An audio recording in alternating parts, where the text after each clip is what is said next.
Ders 1. Otel olanakları. Evet, 3. katta bir spor salonumuz var, harika. Fırsat bulunca gidip bakacağım. Harika görünüyor. Seyahat ederken spor salonuna erişim saklamak büyük bir avantaj. Katılıyorum. Evden uzaktayken bile fitness rutininizi sürdürmenizi kolaylaştırıyor.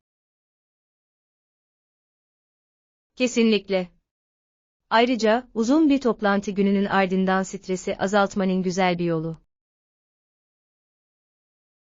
Kesinlikle. İyi bir egzersiz enerji seviyenizi gerçekten yeniden şarj edebilir. Bayıldım. Kullanmayı dört gözle beklediğiniz başka tesisler var mı? Havuz konusunda da heyecanlıyım, yüzmek rahatlamanın en sevdiğim yollarından biri. Harika görünüyor. Yogun bir günün ardından rahatlamanın çok ferahlatıcı bir yolu. Evet.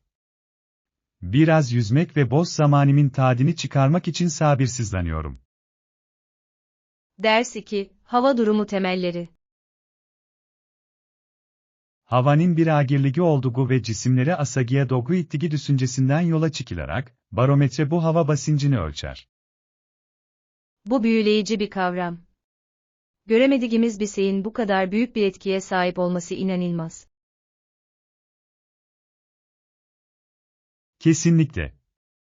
Hava basıncını anlamak, hava değişikliklerini etkili bir şekilde tahmin etmemize yardımcı olur. Evet. Barometrelerin yüzyıllardır fırtınaları ve güzel havayı tahmin etmek için kullanılması ilginçtir. Değil mi? Hem denizciler hem de havacılar için basit ama hayati önem taşıyan bir araç. Bilimin, günlük hayatta karşılaştığımız pek çok olguyu açıklayabilmesini seviyorum. Kesinlikle. Çevremizdeki dünyayı anlamamızı sağlar. Ve bu, şeylerin nasıl çalıştığına dair merak duygusunu teşvik ediyor ki bu da çok önemli. Evet. Bilim, soru sormak ve cevap aramaktır.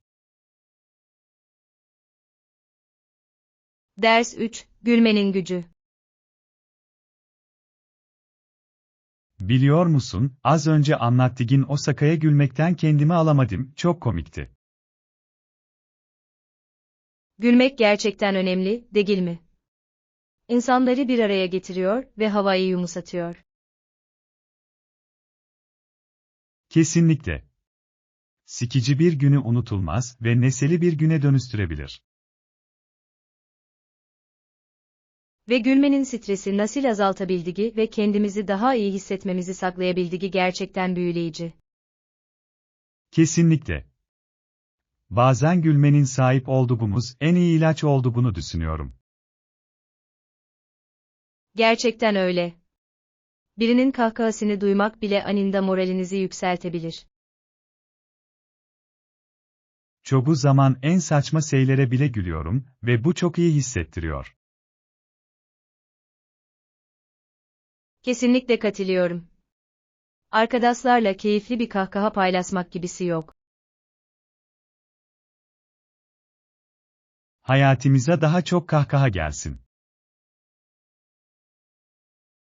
Ders 4. Gizemli sanatçı.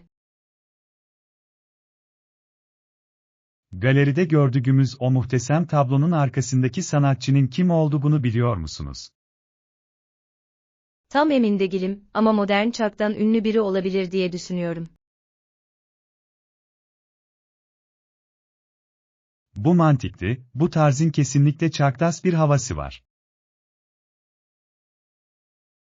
Evet, renkler o kadar canlıydı ki, hayatın özünü güzel bir şekilde yansıtıyordu. Bu parçada kullanılan teknikler hakkında daha fazla bilgi edinmeyi çok isterim, ilgi çekici. Kesinlikle. Sanatın, bazen kelimelerin ifade edemediği duyguları ifade etme yolu vardır. Her fırça darbesinin bir hikaye anlattığı ve bizi onu kendi tarzımızda yorumlamaya davet ettiğini hissediyorum. Aynen öyle. Sanatçı ile izleyici arasında bir sohbet gibi. Acaba kaç kişi o tablonun önünde durup düşüncelere dalmıştır? Ders 5, jürinin rolü.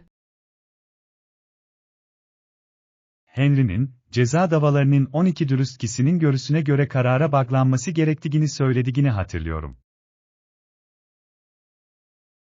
İlginç bir bakış açısı, özellikle adil bir yargıya sahip olmanın ne kadar önemli olduğu düşünüldüğünde. Kesinlikle. Bu tür durumlarda suçu ve etkisini anlayanların sesi hayati önem taşıyor. Jüri sisteminin toplumun vicdanını yansıtacak şekilde tasarlanmış olması büyüleyici. Evet, farklı görüşlere sahip olmak daha dengeli bir karara yol açabilir. Adaletin farklı bakış açılarının bir araya gelmesiyle oluştuğunu bilmek rahatlatıcı. Katılıyorum. Hukuk sistemimizde adalet ve dürüstlüğün önemini hatırlatıyor. Ayrıca jüri üyesi olmanın getirdiği sorumluluğu da vurguluyor. Kesinlikle. Her jüri üyesinin birinin hayatını önemli ölçüde etkileme gücü vardır. Ders 6, sabırlı kalmak. Biliyorsunuz, bol sıvı tüketmek ve alkolden uzak durmak da enerjik hissetmenize yardımcı olur. Eğer o gün yeterince su içmediysem ise geldiğimde genellikle kendimi yorgun hissederim. Özellikle yorgun olduğumuz zamanlarda sıvı tüketimini unutmak çok kolaydır. Evet ve genel refahımızda ne kadar büyük bir fark yaratabileceği şaşırtıcı. Daha fazla su içtiğimde odaklanmamın ve enerji seviyemin arttığını fark ettim. Doğru. Bazen sağlığımızı iyileştirebilecek basit alışkanlıkları gözden kaçırıyoruz. Önemli olan o dengeyi bulmak değil mi? Kesinlikle. Ayrıca, öğleden sonraki durgunluklardan kaçınmanın da harika bir yolu. Her gün daha sağlıklı seçimler yapmanız dileğiyle. Ders 7, zamanlar ve örnekler. The Times'in illüstrasyonlara yer veren ilk gazetelerden biri olduğunu biliyor muydunuz? Çok ilginç. O zamanlar insanların haber tüketme biçimini değiştirmiş olmalı. Kesinlikle. İllüstrasyon kullanan ilk gazete, modern gazeteciliğin önünü açtı. Görsel ögelerin hikaye anlatımını ve anlaşılırlığı ne kadar geliştirebildiği inanılmaz. Evet, okuyucuların içerikle daha derin bir düzeyde etkileşime girmesini sağlar. O dönemde okuyucuların bu çizimlere nasıl tepki verdiğini merak ediyorum. Muhtemelen bunu düz metinden çok daha ilgi çekici bulmuşlardır. Medyadaki inovasyonun bugün bile nasıl evrimleşmeye devam ettiği şaşırtıcı. Evet. Her şey bilgiyi daha erişilebilir ve ilgi çekici hale getirmekle ilgili. Ders 8, tiyatroda buluşma. Yeni gösteri için saat 19.00'da tiyatroda buluşsak nasıl olur? Harika. Görmek için sabırsızlanıyorum. Yorumlar harika. Aman biletlerinizi getirmeyi unutmayın, bunu kaçırmak istemeyiz. Kesinlikle. Hazır olduklarından emin olacağım. Ve belki sonrasında bir şeyler atıştırabiliriz. Harika bir fikir gibi duruyor. Programı tartışmak güzel olacak. Performanslar hakkında düşüncelerimizi ve fikirlerimizi paylaşabilmeyi seviyorum. Evet, bu konuda konuşabildiğinizde deneyim daha da keyifli hale geliyor. Kahkaha ve harika sohbetlerle dolu eğlenceli bir akşam geçirmeniz dileğiyle. Ders 9. İç huzuru geliştirmek. Evet, okudum, kitap aslında iç huzuru geliştirmekle ilgili, değil mi? Kesinlikle. Günlük hayatımızda farkındalığın önemini vurguluyor. Bunu özellikle günümüzün hızlı tempolu dünyasında büyüleyici buluyorum. Strese kapılıp kendimize vakit ayırmayı unutmak çok kolay. Evet, farkındalığı uygulamak bizi topraklamaya ve genel refahimizi iyileştirmeye yardımcı olabilir. Katılıyorum. Sadece birkaç derin nefes almak bile önemli bir fark yaratabilir. Birçok kişinin gözden kaçırdığı basit ama güçlü bir araçtır. Kesinlikle. İç huzuru bulmak daha tatmin edici bir hayata yol açabilir. Farkındalığı kucaklayıp küçük şeylerden mutluluk duymaya ne dersiniz? Ders 10. Son tarihleri yönetme. Ama yetiştirilmesi gereken çok fazla son tarih varken bu çok zor, öyle değil mi? Tamamen anlıyorum. Bazen bunaltıcı olabiliyor. Evet, baskı gerçekten de üretkenliğimizi ve refahimizi etkileyebilir. Birden fazla işi aynı anda yapmaya çalıştığımda odaklanmayı zor buluyorum. Kesinlikle. Zamanımızı önceliklendirmek ve etkili bir şekilde yönetmek çok önemli. Öncelikle nelerin yapılması gerektiğini takip edebilmek için sık sık listeler yapıyorum. Harika bir strateji. Başarmak için ihtiyacımız olan her şeyi görselleştirmemize yardımcı oluyor. Evet ve bir şeyleri tamamladığımızda bir tatmin duygusu yaşarız. En yoğun zamanlarda bile dengeyi bulmanın yolu.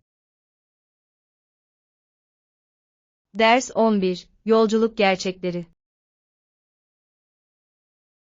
Trafiğe bağlı olarak da gidiyor ama yoğun olmayan saatlerde yolculuk yaklaşık 15 dakika sürüyor. Hiç fena değil. O saatlerde ise gidiş gelişin ne kadar rahat olduğunu takdir ediyorum. Evet. Günün saatinin seyahat süreleri üzerinde ne kadar büyük bir fark yaratabildiği şaşırtıcı. Kesinlikle. Yoğun trafiğin stresinden kaçınmak için seyahatlerimi her zaman daha sakin saatlere planlamaya çalışıyorum. Çok akıllıca. Yolculuğu daha keyifli hale getirmeye gerçekten yardımcı oluyor. Katılıyorum. Ayrıca rahatlamak ve yolculuğun tadını çıkarmak için biraz daha fazla zamanınız oluyor. Kesinlikle. Müzik dinlemek veya podcast dinlemek, sıradan bir yolculuğu keyifli bir şeye dönüştürebilir. Evet. Önemli olan elimizdeki zamanı en iyi şekilde de değerlendirmek değil mi? Kesinlikle. Biraz planlama günlük rutinlerimizi iyileştirmede çok faydalı olabilir. Ders 12. Telefonda görgü kuralları. Telefonda nezaket kuralları çok önemli olmasına rağmen bazı insanlar kaba davranmaktan çekinmiyor. Ne demek istediğini anlıyorum. Telefonda nezaket kurallarının nasıl bozulabildiğini görmek şaşırtıcı. Kesinlikle. Telefonda konuştuğunuz kişiye saygılı ve nazik davranmanız çok önemli. Evet, basit bir lütfen veya teşekkür ederim bir konuşmada büyük fark yaratabilir. İletişimin her zaman, hangi mecrada olursa olsun, saygılı olması gerektiğine inanıyorum. Kesinlikle. Karakterimizi ve değerlerimizi yansıtıyor. Ayrıca olumlu bir üslup daha üretken etkileşimlere yol açabilir. Kesinlikle katılıyorum. İyi iletişim hayatın her alanında önemlidir. Günlük konuşmalarımızda daha iyi görgü kurallarını uygulamaya ne dersiniz? Ders 13. Zor müşterilerle başa çıkma.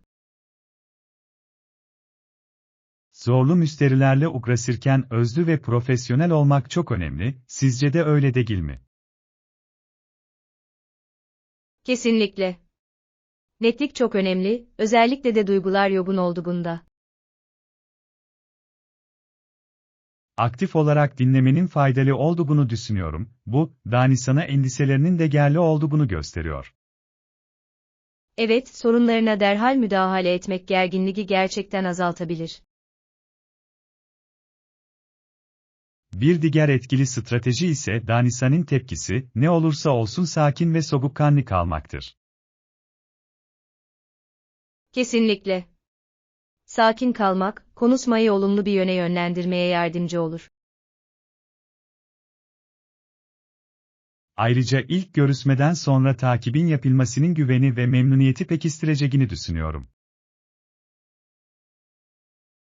Harika bir nokta. Bu, onların endişelerini çözmeye olan bağlılığınızı gösteriyor.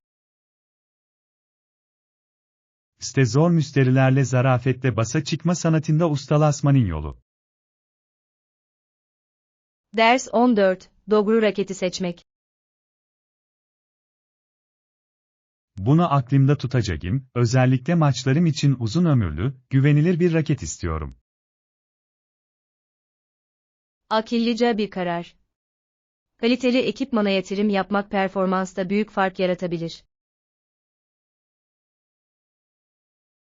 Kesinlikle. Ucuz ve dayanıklı olmayan raketlerle mücadele eden oyuncular gördüm. Evet, önemli bir maç sırasında ekipmanınıza güvenemediğinizde bu durum sinir bozucu olabiliyor. Agirlik ve dayanıklılık arasında denge kuran bir şey tercih ediyorum, bu gerçekten vurusumu etkiliyor. Doğru. Konfor ve kontrol için doğru kavrama boyutunu bulmak da çok önemli. Satın almadan önce biraz tavsiye almak için özel bir mağazayı ziyaret edeceğimi düşünüyorum. Harika bir plan gibi görünüyor.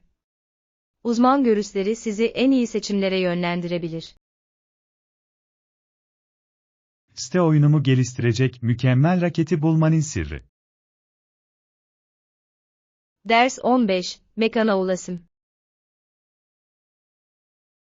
Buradan yürüyerek yaklaşık 10 dakika uzaklıkta, umarım bulması kolaydır. Ana yola çıktığımızda sol tarafta mı sağ tarafta mı? Sanırım solda, sadece büyük tabelaya dikkat etmemiz gerekiyor. Çok faydalı. Özellikle yeni yerlerde, net yönlendirmeleri her zaman takdir ederim. Evet, aceleniz olduğunda kaybolmak çok can sıkıcı olabilir. Kesinlikle. Yola çıkmadan önce iyi bir yön duygusuna sahip olmayı severim. Birbirimize kenetlendiğimiz ve dikkat ettiğimiz sürece sorun olmayacağını düşünüyorum. Kesinlikle. Ayrıca iyi bir harita uygulamasına sahip olmak, doğru yolda kalmamıza yardımcı olabilir. Hedefimize doğru keyifli bir yolculuk dileriz. Ders 16. Tutarlılık için ipuçları. Çok etkileyici. Antrenmanlarımda istikrarlı kalmak için ipuçlarınız var mı? Kesinlikle. Önemli olan yaşam tarzınıza uygun bir rutin oluşturmak. Evet, gerçekçi hedefler koymanın motivasyonumu korumama yardımcı olabileceğini düşünüyorum. Kesinlikle. Vücudunuzu dinlemeniz ve antrenmanlarınızı buna göre ayarlamanız önemlidir. Aşırı antrenmanla sık sık mücadele ediyorum, bu dengeyi bulmak çok önemli. Doğru. Dinlenme günleri, antrenmanların kendisi kadar önemlidir. Bir spor arkadaşına sahip olmak, bir programa uymanızı da kolaylaştırabilir. Kesinlikle. Sorumluluk duygusunu artırır ve süreci daha keyifli hale getirir. Fitness yolculuğumuza baklı kalmamız için. Ders 17. Macerayı kucaklamak. Henüz değil ama ben her zaman maceraya hazırım, ya siz? Yeni yerler keşfetmeyi çok seviyorum. Yakın zamanda bir gezi planınız var mı? Dağlarda yürüyüş yapmayı düşünüyordum, manzara nefes kesici olurdu. Harika görünüyor. Temiz hava ve güzel manzaralar her zaman harika bir kombinasyondur. Evet, günlük stresten uzaklaşmanın harika bir yolu. Katılıyorum. Yoga'nın zihni ve ruhu gençleştirme gibi bir özelliği var. Tavsiye edebileceğiniz favori yürüyüş noktalarınız var mı? Kesinlikle. Buradan çok uzakta olmayan, muhteşem manzaralar sunan bir patika var.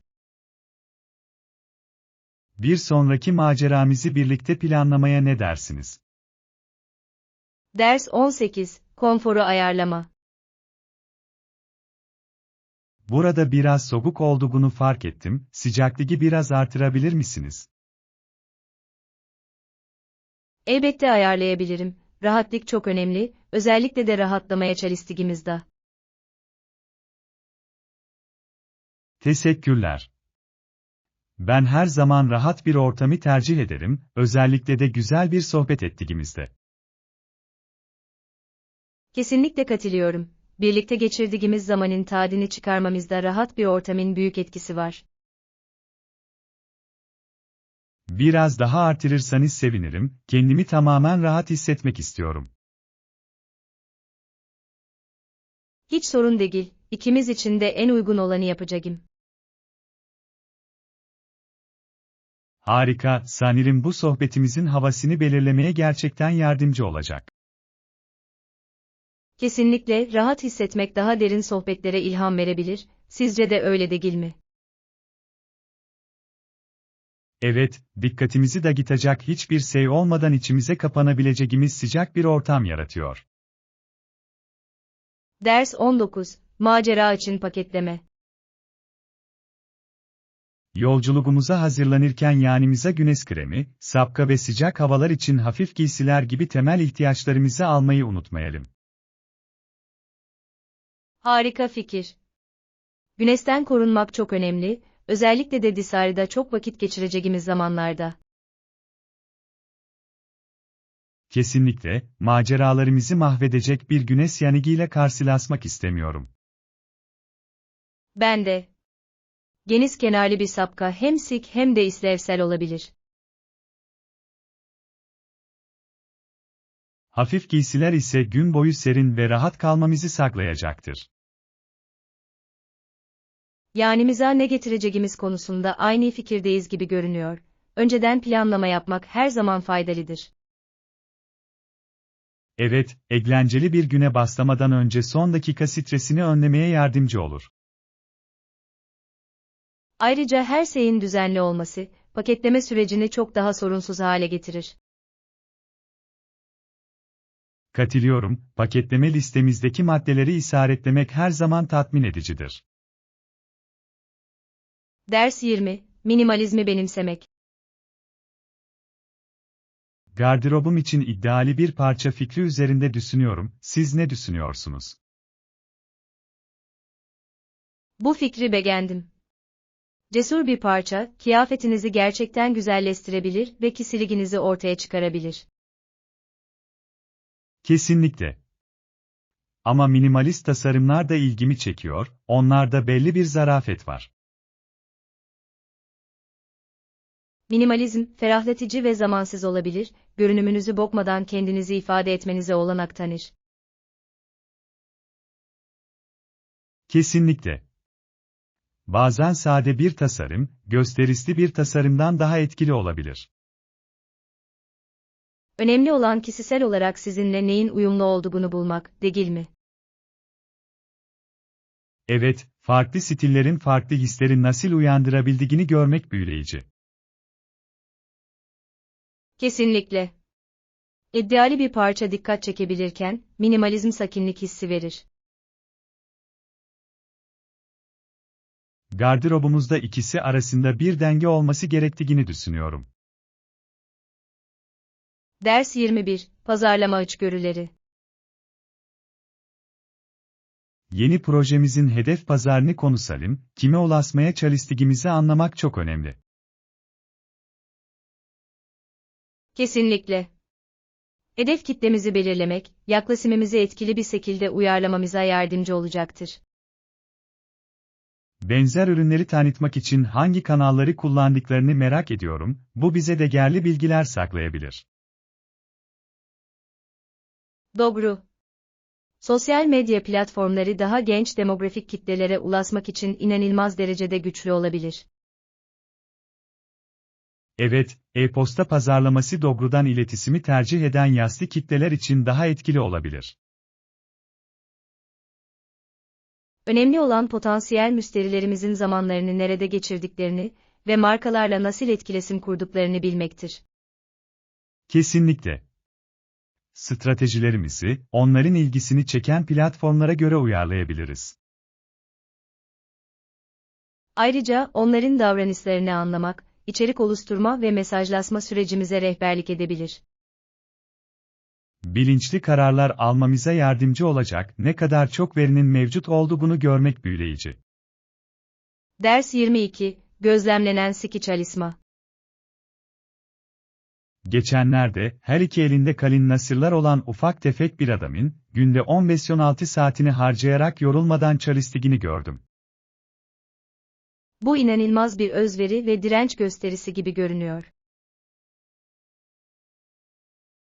Bazı insanların sadece geçimlerini saklamak için ne kadar çok çalıştıklarını görmek beni gerçekten etkiledi. Evet, bu birçok insanın hedeflerine ulaşmak için yaptığı fedakarlıkların bir hatırlatıcısı. Onun azmine hayran olmamak elde değil, böyle bir bakliliği görmek ilham verici.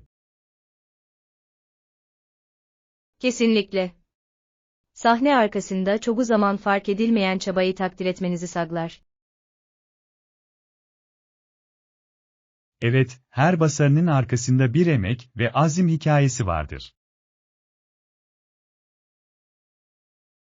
Ve bu hikayeleri toplumlarımızı şekillendirirken tanımak ve saygı duymak önemlidir. Evet, bu deneyimleri paylaşmak başkalarını da kendi hayallerinin peşinden koşmaya motive edebilir. Ders 23, Zaman yönetimi. Süpermarketin saat kaçta kapandığını biliyor musun? Evet, saat 20:00'de kapanıyor, dolayısıyla oraya varmak için bolca vaktimiz olacak. Bunu bilmek güzel. Alışverişimizi aceleye getirmeden, acele etmeden yapabiliriz. Kesinlikle. Seçimlerimizi yaparken biraz nefes alma alanı olması güzel. Ayrıca farklı reyonları keşfetme ve yeni ürünler keşfetme şansı da veriyor. Evet, alışveriş, yavaş yavaş ilerleyip deneyimin tadını çıkarırsak eğlenceli bir macera olabilir. Listemizde olanı hemen almak yerine, göz gezdirme fikrini seviyorum. Kesinlikle. Bazen acelemiz olmadığında beklenmedik hazineler buluruz. Ve tüm deneyimin daha keyifli ve daha az sıkıcı olmasını sağlıyor.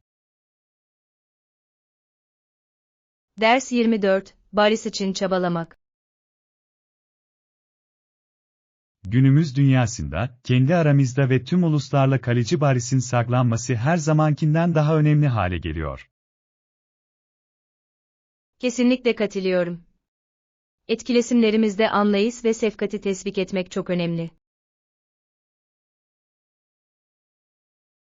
Evet, Winston Churchill gibi şahsiyetler bize diplomasi ve diyalogun önemini hatırlatıyor. Kesinlikle. Birlik ve beraberliğe verdiği önem hepimizin benimsemesi gereken bir derstir. Toplumlarımızda barışçıl bir arada yaşamaya nasıl katkıda bulunabileceğimizi düşünmek ilham verici. Evet, her küçük eylem önemlidir. İster nezaket göstermek olsun, ister adaletsizliğe karşı durmak olsun. Kesinlikle. Daha uyumlu bir dünya inşa etmede hepimizin oynayacağı bir rol var. Ve bu, farklı bakış açılarını anlamak ve ortak noktalar bulmakla başlar. Bu bir yolculuk, ama attığımız her adım bizi daha parlak bir geleceğe yaklaştırıyor. Ders 25, güvenlik endişelerinin ele alınması. Bölgemizdeki çok tehlikeli binaları duydunuz mu? Evet, bazı yapıların bu kadar kötü durumda olmasına rağmen hala ayakta kalması endişe verici. Bu durum güvenlik ve gerekli düzenlemelerin yapılması konusunda ciddi endişelere yol açıyor. Kesinlikle. Rüşvete benzer, ancak görevli, güvenlik protokollerini ihlal etmesi karşılığında ödemenin bir kısmını alır. Açgözlülüğün bu kadar çok insanın refahını tehlikeye atabileceğini düşünmek sinir bozucu. Evet, bu da sistemlerimizde hesap verebilirliğin önemini vurguluyor.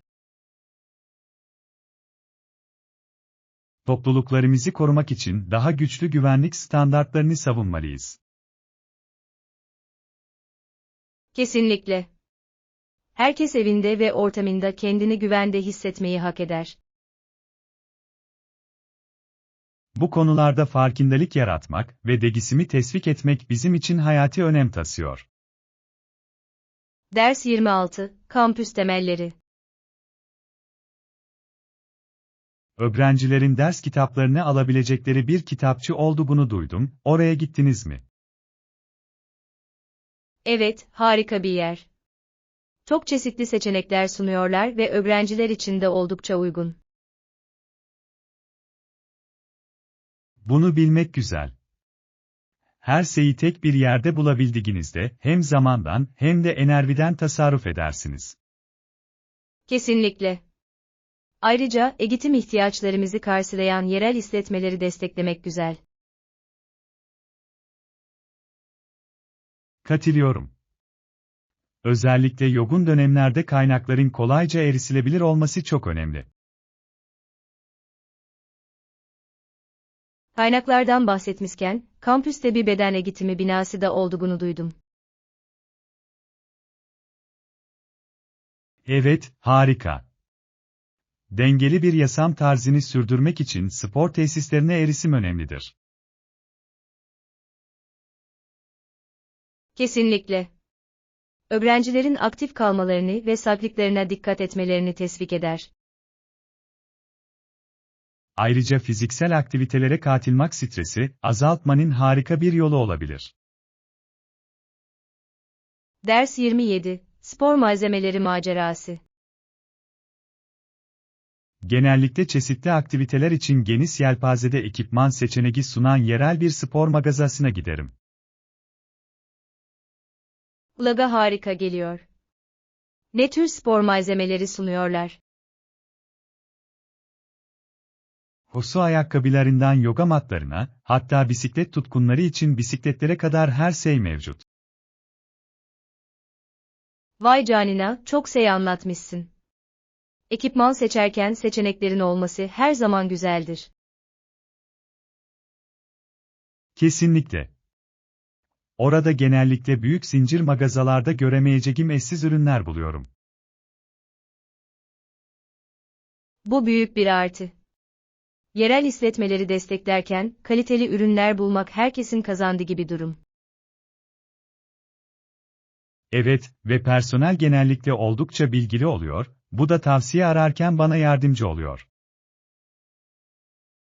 Çalışanların sattıkları ürünler konusunda tutkulu olmalarını takdir ediyorum. Bu, alışveriş deneyimini çok daha iyi hale getiriyor. Kesinlikle. Ayrıca, alışverişi daha da cazip hale getiren indirimler ve promosyonlar da oluyor.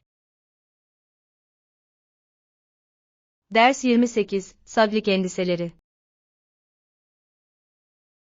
Bazı insanların evlerinde hala sigara içtiğini, çocuklarının da dumanı soluduğunu gözlemliyorum.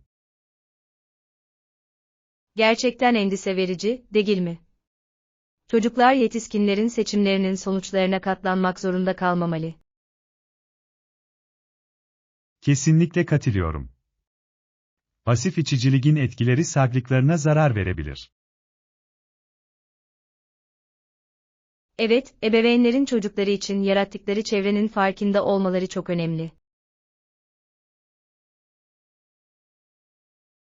Gerçekten genç nesli koruma sorumluluğumuzu düşündürüyor. Kesinlikle. Eğitim ve farkındalık bu alışkanlıkları geliştirmede önemli rol oynayabilir. Dumansız alanların oluşturulmasının bu sorunun etkin bir şekilde çözülmesine yardımcı olabileceğine inanıyorum. Harika bir fikir. Daha sağlıklı yaşam tarzlarını teşvik etmek herkes için daha iyi bir geleceğe yol açabilir. Evet, bu konular hakkında açık konuşmaları teşvik etmek bakış açılarının değişmesine yardımcı olabilir. Ders 29, Otel hizmetleri sorgulama. Affedersiniz, otelde çamaşırhane hizmeti olup olmadığını söyleyebilir misiniz? Harika bir soru. Seyahat ederken çamaşırhane hizmeti almak her zaman kolaylık sağlar. Evet, özellikle uzun bir yolculuğa çıkacaksanız ve gardırobunuzu yenilemeniz gerekiyorsa. Kesinlikle. Bu seçeneğe sahip olmak size zaman kazandırabilir ve paketlemeyi çok daha kolay hale getirebilir. Kesinlikle katılıyorum, bu sayede daha hafif eşya taşıyabilir ve aşırı eşya taşımaktan kaçınabiliriz. Ve çamaşırhane aramanıza gerek kalmadan temiz kıyafetlere sahip olabileceğinizi bilmek güzel. Haklısınız. Üstelik, ev işleriyle uğraşmak yerine tatilinizin tadını çıkarmak için daha fazla zamanınız olur. Otel olanaklarının güzelliği de burada yatıyor, genel deneyimi zenginleştirebilirler. Eğer çamaşırhane hizmeti varsa, konaklamamız kesinlikle çok daha keyifli olacaktır. Ders 30, Sözleşme incelemesi. Sözleşmenin şartlarını bir kez daha gözden geçirebilir miyiz? Elbette. Hangi özel terimleri detaylı olarak incelemek istersiniz? Ödeme takvimini netleştirmek istiyorum, zaman çizelgesini anlamak benim için önemli. Kesinlikle, özellikle bütçeleme açısından ödeme koşulları çok önemli. Kesinlikle. Ödemelerin ne zaman yapılacağını bilmek, mali durumumu daha iyi planlamama yardımcı olacak. Ayrıca sürprizlerle karşılaşmamak için gecikmeli ödemeler için uygulanan cezaları teyit etmek de önemlidir. Evet, daha sonra yanlış anlaşılmalara mahal vermemek için her şeyin açık bir şekilde ortaya konmasını tercih ederim. Akıllıca bir yaklaşım. Net iletişim, ileride ortaya çıkabilecek olası sorunların önüne geçebilir. Katılıyorum, şimdi kapsamlı olmak gelecekte bize zaman ve emek kazandıracaktır.